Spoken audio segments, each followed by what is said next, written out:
नमस्कार, छत्तीसगढ़ की बात में आप सभी का बहुत स्वागत है। आगामी विधानसभा चुनाव के लिए प्रदेश में सियासी हलचल तेज हो चली है। बीजेपी कांग्रेस पूरी तरह से एक्टिव मोड में नजर आ रही है।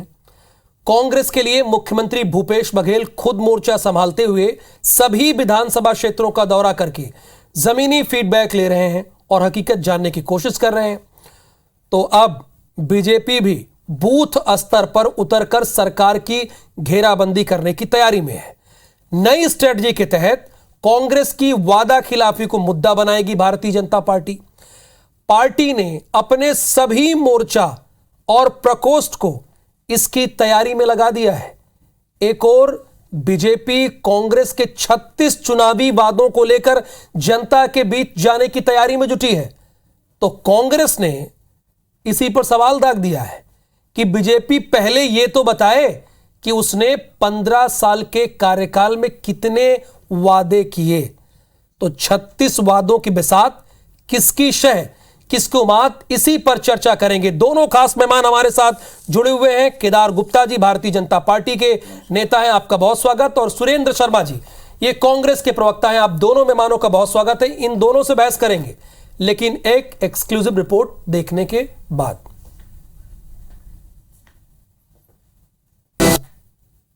छत्तीसगढ़ में चुनावी वादों पर सियासी घमासान, विपक्ष का चैलेंज, सत्ता पक्ष ने कसा तंज। उस सरकार को याद दिलाना कि जिसको आपने धोखा दिया है, वादा किया है और आपने अब उनके साथ में दगादारी कर रहे हैं। तो हमारे जो 36 वादे हैं उनमें से अधिकांश वादे पूरे हो गए हैं। कांग्रेस हो या बीजेपी, दोनों ही मिशन 2023 के लिए पूरी तरह से जमीन पर एक्टिव हो चुके हैं। विपक्ष एक बार फिर अधूरे वादों की लिस्ट लेकर सत्ता पक्ष को घेरने मैदान में उतरने जा रही है। बीजेपी विधानसभा से लेकर बूथ स्तर तक न केवल प्रदर्शन करेगी, बल्कि जनता को कांग्रेस की वादा खिलाफी से अवगत भी कराएगी। नई स्ट्रेटजी के तहत बीजेपी ने अपने सभी मोर्चा और प्रकोष्ठ को इसकी जिम्मेदारी सौंपी है। विधानसभा में भी इस बात को हमने उठाया है। उठाने के बाद में आज भी उनकी घोषणा पत्र है, उसको पलट के नहीं देख रहे हैं। और दुर्भाग्यजनक स्थिति ये है, जो घोषणा पत्र बनाने वाले हैं वो क्रियान्वयन समिति में नहीं है। तो निश्चित रूप से इसको हम लेकर के जाएंगे, उठाएंगे और कांग्रेस को याद दिलाते रहेंगे कि आपका ये घोषणा पत्र है और आप इसको पूरा करें। बीजेपी ने सरकार को घेरने के लिए जिन मुद्दों की लिस्ट बनाई है उसमें बेरोजगारी भत्ता, रोजगार, महिलाओं पर बढ़ते अत्याचार, शराबबंदी और लॉ एंड ऑर्डर जैसे कई मुद्दे शामिल हैं। एक और विपक्ष अधूरे वादे को हथियार बनाकर कांग्रेस सरकार पर प्रहार कर रहा है, तो सत्ता पक्ष रमन सिंह के 15 साल के कार्यकाल पर कटाक्ष करते हुए बीजेपी पर जोरदार पलटवार किया। हमारे जो 36 वादे हैं उनमें से अधिकांश वादे पूरे हो गए हैं और ये एक दो कुछ बचे हैं, तो पूरे 5 साल के लिए अभी समय पूरा नहीं हुआ है, सारे वादे पूरे होंगे। लेकिन भारतीय जनता पार्टी ने जो कहा था 2003 में, उन्होंने खुद शराबबंदी की घोषणा की थी, 2008 में घोषणा की थी, किसानों का कर्जा माफ करने का उन्होंने कहा था, लेकिन उन्होंने नहीं किया। वैसे चुनावी वादों को लेकर सत्ता पक्ष और विपक्ष पहली बार आमने सामने नहीं आए हैं। वक्त और नजाकत देख बीजेपी कांग्रेस सरकार की वादा खिलाफी को मुद्दा बनाकर घेरती आई है। तो कांग्रेस दावा करती रही है कि सरकार बनने के बाद 36 में से अधिकतर वादे पूरे किए गए हैं। कुल मिलाकर वादों की कटौती पर सियासी बिसात बीत चुकी है। किसकी शह और किसकी मात होती है ये तो वक्त ही बताएगा। राजेश मिश्रा, IBC 24, रायपुर। तो दोनों मेहमान लगातार हमारे साथ बने हुए। केदार गुप्ता जी, पहला सवाल मेरा आप ही से है। चूंकि 36 वादे कांग्रेस ने 5 साल के लिए किए थे और अभी 3.5 साल ही हुए हैं, तो ऐसे में तो वो आपसे भी अब पूछने लगे हैं कि आपने 15 सालों में क्या किया है। 36 वादे में उनका कहना है कि अधिकांश वादे हमने पूरे कर दिए हैं। देखिए, बहुत स्पष्ट है। चुनावी घोषणा पत्र होता है कि जो घोषणा पत्र में है उसकी जनता को लाभ 5 वर्षों तक मिलेगा। और शराबबंदी अगर उन्होंने की है 5 वर्षों के लिए बात करेंगे तो फिर उनकी घोषणा करने का मतलब क्या हुआ? तो निश्चित रूप से ये छलावा है, छलावे के अलावा और कुछ नहीं है। कांग्रेस पार्टी जहां भी सत्ता में है सिवाय छलावे और षड्यंत्र के कोई काम नहीं करती। मैं पूछना चाहता हूं, शराबबंदी का ये 5 सालों जब खत्म हो जाएंगे जब करना है क्या इनको? इन्होंने क्या घोषणा पत्र में ऐसा लिखा है क्या? जहां महिलाओं का, और मैं समझता हूं कि आधे से ज्यादा महिलाओं ने इसीलिए वोट किया था, महिलाएं ठगी गई हैं। हमारे समाज की, हमारे छत्तीसगढ़ प्रदेश की महिलाएं ठगी गई। पूरे छत्तीसगढ़ प्रदेश की छत्तीसगढ़िया महिलाएं कह रही हैं कि हम तो दारूबंदी पर दे रहे हैं लौट, ये तो करीस नहीं। और बात करते हैं 5 सालों में पूरा करेंगे, तो निश्चित रूप से 2,500 रुपए इन्होंने जो बेरोजगारों को भत्ता देने की बात की थी, तो ये 5 साल नहीं मिलेगा ऐसा उनको थोड़ी पता था कि आखिरी के 2 महीने या 12 महीने या 1 साल में वो बेरोजगारी भत्ता देके वो वादे को पूरा करेंगे। और निश्चित रूप से कहीं ना कहीं कांग्रेस पार्टी इसमें बैकफुट पे है। और दुख की बात है कि इनकी नीयत खराब है। ये किससे दिखता है कि जिन्होंने ये इसी समिति के जो अध्यक्ष थे वादा बनाने के, जिन्होंने घोषणा पत्र समिति के अध्यक्ष थे टीएस बाबा, वो क्रियान्वयन समिति में सदस्य भी नहीं है, अध्यक्ष रहने की तो बात दूर है। तो निश्चित रूप से उसकी गंभीरता को कम करने के लिए कांग्रेस पार्टी ने टीएस बाबा को बलाए ताक रख दिया है। और ये कहीं इनकी अंदरूनी लड़ाई भी होगी तो मैं पूरे प्रदेश की जनता जानती है कि टीएस बाबा जो कहते हैं वो ये सरकार करती ही नहीं, उसके विपरीत काम करती है। तो घोषणा पत्र ही टीएस बाबा का है, तो कहां से पूरा करने वाले हैं? ये तो बोलेंगे टीएस बाबा की वाहवाही हो जाएगी। और निश्चित रूप से भारतीय जनता पार्टी गली मोहल्ले में बूथ स्तर तक इस बात को ले जाएगी कि जो वादे सरकार ने किए थे 3.5 वर्ष से ज्यादा हो गए हैं। बेरोजगारी भत्ता 2,500 रुपए युवाओं को देना था, तो 3.5 साल का जमा करे और योजना को आगे लागू करे। मुझे दुख होता है, अगर आपने कहा था कि 60 वर्ष के नागरिकों को आप 1,000 देंगे, 75 वर्ष के नागरिकों को 1,500 रुपया देंगे, और जो विधवा महिलाएं हैं उनको आप 1,000 रुपया देंगे, वो गरीबों का पैसा तक नहीं दे रहे। क्यों ऐसी आपने घोषणा करके वोट लूट लिया और वोट लूट के सरताज बन गए, और सरताज बनने के बाद बहाना ढूंढ रहे हैं? तो निश्चित रूप से बहुत सारी बातें हैं। अब मैं बात करूं बिजली बिल हाफ, तो 400 यूनिट पे लाके खड़ा कर दिया। कहां लिखा 400 यूनिट पे हाफ होगा? अरे वो तो छोड़िए, किसान भाइयों के 1,20,000 पंप कनेक्शन पेंडिंग है, वो किसानों को आप पंप के कनेक्शन नहीं दे रहे। आप कहेंगे हमने घोषणा पत्र पे नहीं लिखा था। अरे नहीं लिखा था तो क्या, अगर आवश्यकता है किसान भाइयों को पंप की तो नहीं देंगे क्या? आज खाद नहीं मिल रही है, खाद के लिए बालोद में कल एक किसान की मृत्यु हो गई लाइन में खड़े खड़े। आपने अपनी बारी में अपनी बात को रखा। सुरेंद्र शर्मा जी, जहां से आपने 2018 में चुनाव की शुरुआत की थी, अब भारतीय जनता पार्टी उसी घोषणा पत्र को लेकर बूथ बूथ पर जाने वाली है। जरूर जाना चाहिए। भारतीय जनता पार्टी जब बूथ बूथ पर जाएगी तो जनता को याद आएगा कि यही वो भारतीय जनता पार्टी है जिसने हर आदिवासी को एक एक गाय देने के नाम से ठगा था। जब बूथ में जाएंगे तो इनके चेहरे में नजर आएगा कि छत्तीसगढ़ को शराब का गढ़ बनाने वाली भारतीय जनता पार्टी है, जिसने 1.5 लीटर से शराब की बिक्री को 6.5 लीटर प्रति व्यक्ति तक लाया। जब ये जाएंगे तो वो तमाम लोगों को याद आएगा कि जिन लोगों को गाय देने का वादा किया था उनको चरण पादुका देने का वादा किया, और उसको भी ऐसी स्थिति में ला दिया। सौमित्र जी, मैं आपको बताना चाहता हूं कि आदिवासियों को जो चप्पलें दी गई तो एक 9 नंबर की, एक 6 नंबर की, यानी इतना ज्यादा भयंकर कमीशन खोरी पिछले 15 साल में भारतीय जनता पार्टी ने किया है। देश के प्रदेश की स्थिति को जिस हिसाब से बदहाल किया है, हम तो कह रहे हैं ना, हमने 36 वादे किए थे और जो वादे किए उसको, हमारे वादों को छत्तीसगढ़ की जनता ने सराहा है। और इसकी पहचान क्या है, इसका प्रतीक क्या है? लोकतांत्रिक व्यवस्था में जब भी आप जनता के बीच में जाते हो तो वो आपका मूल्यांकन करती है। हम ग्राम पंचायत के चुनाव में गए, उन्होंने हमारे प्रति सहमति व्यक्त की। हम नगर निकाय के चुनाव में गए, उन्होंने हमारे काम को सराहा। हम जब 4 उपचुनाव में गए, उसमें विजय बना के उन्होंने बता दिया कि भारतीय जनता पार्टी का प्रोपेगंडा चलने वाला नहीं है।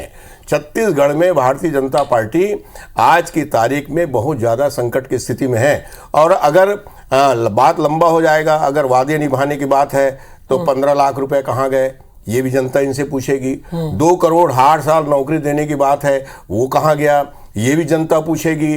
किसानों की आमदनी दुगुनी करने का वादा था, वो कहाँ है, ये भी जनता पूछेगी। और आप जो है पाकिस्तान से 1 सर के बदले में 10 सर लाने वाले थे, उसका क्या हुआ, ये भी पूछेगी। नोटबंदी से नक्सलवाद और आतंकवाद में रोक लगेगा, इसके बारे में भी बूथ में जाएंगे तो आपसे पूछेगी। जीएसटी देश की दूसरी स्वतंत्रता है, ये घोषणा का क्या हुआ, ये भी जनता जानना चाहेगी। भारतीय जनता पार्टी को इन सब बातों का जवाब देना होगा, उसके बाद फिर कांग्रेस का नंबर आएगा। कांग्रेस तो अपनी जनता के हिसाब से पूरा काम कर ही रही है। ठीक है केदार जी, ये तो कह रहे हैं कि आप जाइए, आपका स्वागत है। आप जब जनता के बीच में जाएंगे तो जनता खुद ही पूछेगी कि आपके 15 साल में जो वादे थे वो आपने कितने पूरे कर दिए। ये तो स्वागत कर रहे हैं सुरेंद्र जी। भारतीय जनता पार्टी एक कार्यकर्ता बूथ में जाता रहता है। अभी 8 साल बेमिसाल के लिए हम सब गए थे और जनता ने कितना स्वागत किया ये सबके सामने है। कोरोना के टीके को और कोरोना के राशन को जनता भूलती नहीं है। इन्होंने जो राशन दबा दिया और जनता का राशन कोरोना का राशन खा गए, वो जनता जवाब देती है। अब हम जाते हैं, जाने का लाभ तो हो रहा है निश्चित रूप से। मैं शर्मा जी की बात का समर्थन करूंगा कि भारतीय जनता पार्टी जा रही तो समर्थन मिल रहा है। वहां लोग कहते हैं कि खाद के लिए लाइन में खड़े होकर किसान मर रहा है। यहां पर रायपुर जैसे शहर में 45 दिनों में 9 हत्या हो गई, इतने अपराध हो रहे हैं, और उसके बावजूद ये सरकार मुंह में पट्टी बांधे और कभी आसाम में, कभी उत्तर प्रदेश में और कभी ईडी का दिल्ली के सामने बैठी है और समझ में नहीं आता आखिर ये करना क्या चाहते हैं। जब कोरोना आया तो इन्होंने कहा कि भाजपा का टीका है, हम नहीं लगाएंगे, और गुपचुप लगाते रहे। और निश्चित रूप से कहीं ना कहीं Bharatiya Janata party aggressive mode में है और प्रदेश की जनता जो बदहाली का शिकार हो चुकी है कांग्रेस की सरकार में, जनता के साथ खड़ी है कंधे से कंधा मिलाकर। और जो नारियों पर उत्पीड़न हो रहे हैं, अत्याचार हो रहे हैं, लगातार बलात्कार की घटनाएं बढ़ रही है, लगातार मैं देख रहा हूं कि उठाईगिरी, डकैती हो गई रायपुर के देवपुरी क्षेत्र में, भाई डकैती, और वो भी रायपुर में, हाथ पैर बांध कर और घर से सोना चांदी और पैसे लेके भाग गए और लोग देखते दिन दहाड़े। जवाब लेते हैं आखिर हो क्या रहा है? थोड़ा केदार भाई है? अब थोड़ा सुन लीजिए। आपने कोरोना से चालू किया, जरूर आप बूथ में जा रहे हैं तो लोगों को याद आएगा कैसे सूटकेस में बच्चा घूमा है, कैसे लोग जो है आपके अचानक लॉकडाउन घोषित करने से हजारों मील दूर यात्रा करने के लिए भूखे प्यासे मजबूर हुए। इस बात को हिंदुस्तान की जनता भूली नहीं है। छत्तीसगढ़ की सरकार ने जिस तरह से अपने राज्य के लोगों को तमाम अन्य राज्यों से ला करके उनको स्थापित करने के, उनके भोजन की व्यवस्था की, इस बात को भी छत्तीसगढ़ की जनता भूली नहीं है। फर्टिलाइजर की बात आपने उठाई, फर्टिलाइजर किसके अधीन है? केंद्र सरकार के अधीन। हमने जितना फर्टिलाइजर मांगा था उसमें से 8.5 लाख में से 4.5 लाख मीट्रिक टन देने का वादा किया, उसमें से भी बहुत बड़ी तादाद में फर्टिलाइजर आज हमको उपलब्ध नहीं है। छत्तीसगढ़ की सरकार बनने के बाद किसानों के विषय में लगातार केंद्र की सरकार ने हमारे साथ दुराभाव करने का लगातार प्रयास किया है और छत्तीसगढ़ के किसानों को हतोत्साहित करने की लगातार चेष्टा केंद्र सरकार के द्वारा हुई है। इस बात की जिम्मेदारी, इस बात का भी सवाल बूथ में जनता पूछेगी। हमारे द्वारा इस बात की जानकारी जनता को दी जा रही है। मैं शुरू करता हूं। खाद 6,79,000 टन सप्लाई हो चुका है और अभी उसके लिए 3 महीना बाकी। खाद तो एक्सेस दे दिया केंद्र सरकार ने, जितनी इनकी डिमांड थी उससे ज्यादा दे दिया। महीने के हिसाब से मैं 6,79,000 टन कह रहा हूं, परंतु ब्लैक मार्केटिंग के लिए इन्होंने दलालों को 80% सौंप दिया, 20% सोसाइटी में चले गए। आज ही चक्का जाम हो रहा है। मैं कर रहा हूं क्या? भाजपा के लोग कर रहे हैं क्या? किसान रोड पे खड़ा है, किसान चक्का जाम कर रहा है कि कहीं ना कहीं 3-3, 4-4 दिन लोग परेशान कर रहे हैं और खाद नहीं दे रहे हैं। मैं कल बालोद में गया था, उस किसान के घर गया था, जो किसान 3 दिन तक सोसाइटी के चक्कर काटता रहा। उसे बुलाया गया और आखिरी दिन 6 घंटा लाइन में खड़ा रहा और बेहोश होकर उसकी मौत हो गई। चलिए इसी का जवाब सुरेंद्र जी से लेंगे, चूंकि एक ब्रेक के लिए मुझे रुकना है। जहां से आपने खत्म किया यहीं से शुरू करेंगे कि केंद्र सरकार खाद पूरा कर रही है, दे रही है, दुर्व्यवहार नहीं कर रही है। जवाब लेंगे तो 36 वादों की बिसात पर किसकी शह और किसकी मात, बहस आज इसी पर हो रही है। सवाल सुरेंद्र शर्मा जी से है। केदार जी ये आरोप लगा रहे हैं कि केंद्र सरकार तो खाद पूरे दे रही है लेकिन ब्लैक मार्केटिंग हो रही है। देखिए सीधी सीधी बात यह, ब्लैक मार्केटिंग अगर पर्याप्त तादाद में कोई चीज होगी, एक बहुत सामान्य सी बात है। ब्लैक मार्केटिंग किसकी होती है? ब्लैक मार्केटिंग हमेशा उस वस्तु की होती है जिसकी कमी होती है। अगर हमारे मांग के अनुरूप भारतीय जनता पार्टी के केंद्र की सरकार हमको देखिए खाद देती खाद सोसाइटी को देना था, इन्होंने व्यापारियों को दे दिया, तो निश्चित रूप से मार्केटिंग अगर हो रही है इसका मतलब ये है सोसाइटी में खाद हमने जितने खाद मंगे हैं इसलिए तो रोड जाम है। व्यापारियों के पास खाद उपलब्ध है जो ज्यादा भाव में बेच रहे हैं। तो ये सरकार ने हाथ खड़े कर दिए हैं रेत माफिया, और छत्तीसगढ़ की सरकार रेत तो नहीं आती ना, समस्त सोसाइटियों में समस्त व्यापारियों को दे करके लगातार उसको देने का प्रयास कर रही है। और मैं एक बात कहना चाहता हूं कि भारतीय जनता पार्टी चाहे कितने भी मगरमच्छ के आंसू बहाए, छत्तीसगढ़ की सरकार किसानों के साथ खड़ी है। किसानों को यह बात पता है कि छत्तीसगढ़ की सरकार किसानों की सरकार है, किसानों के साथ अन्याय नहीं होने देगी।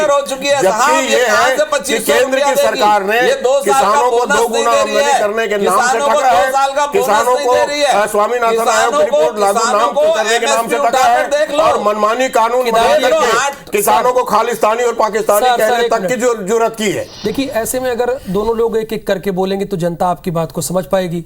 दोनों की बात तो समझ नहीं पा रही है। आप कांग्रेस पर आरोप लगा रहे हैं केदार जी, तो कांग्रेस ने भी तो शुरुआत में आप पे आरोप लगाया कि आपने किसानों की आय दोगुनी करने की बात की थी। सीधी वो बात कहाँ हुई? एमएसपी उठा के देख लो, 2014 से लेके आज का एमएसपी उठा के देख लो, 50% ग्रोथ हुई है। और किसान की जो लागत है उससे वो डबल पैसा कमा रहा है। एमएसपी की बात कर रहा हूं। आप किसानों की लागत भी निकाल लीजिए, मैं कह रहा हूं, महंगाई निकाल लीजिए, फर्टिलाइजर का रेट निकाल लीजिए, डीजल का रेट निकाल लीजिए, और उसके बाद बताइए कि आपने कितना रेट सरकार थी तो आपने दरअसल में इस तरह की बात भारतीय जनता पार्टी को दावे से कह रहा हूं। आप उठाकर देख लो, पिछले 8 सालों में महंगाई दोगुनी बढ़ी है और आपने धान का रेट 1.5 गुना किया है। इसके लिए आप सरेले केदार जी, वही तो आ गई बात, वही आ गई बात। केदार जी, एक मिनट, वही आरोप पर लगा दिया सुरेंद्र जी ने आप पर, फिर वही बात कह दी उन्होंने कि महंगाई दोगुनी हो गई। ठीक है, आपने किया, महंगाई तो दोगुनी हो गई, तो कहां से बढ़ी उनकी आय दोगुनी? सवाल यह है कि किसान की लागत मूल्य क्या है? किसान की लागत बताइए ना, लागत मूल्य में आप बताइए कहां से वृद्धि हो गई, कैसे हो गई? लेबर का रेट कितना बिजली, हुआ? डॉक्टर रमन सिंह ने बिजली मुफ्त कर दिया था, किसानों को मुफ्त मिल रही है। आपने कितना हमने ब्याज पर छूट दे दी थी, ये तो ब्याज बताइए नहीं लग रहा है किसानों को। ऐसे नहीं होता, ऐसे नहीं होता कि आप कितना डीजल लगता है, आपने बढ़ाया उससे 4 गुना आपने महंगाई बढ़ाई है। अच्छी हुई है उसको मानना पड़ेगा। नहीं, कैसे मान लेंगे? अरे जो बात अच्छी नहीं हुई है 7 वर्षों वो में तो भला हो आपने तो छत्तीसगढ़ डिफाल्टर कर दिया। जो 600 रुपए के इनपुट सब्सिडी दे रही है, जो 9,000 रुपए राजीव गांधी योजना के अंतर्गत दे रही है, तो नीलाम नहीं हो तो गया। आज छत्तीसगढ़ के किसान रायपुर की बिल्डिंग नीलाम हो गई। ये बात को चलिए, बहुत बहुत शुक्रिया सर। जनता आप दोनों की बात को बहुत ध्यान से सुना।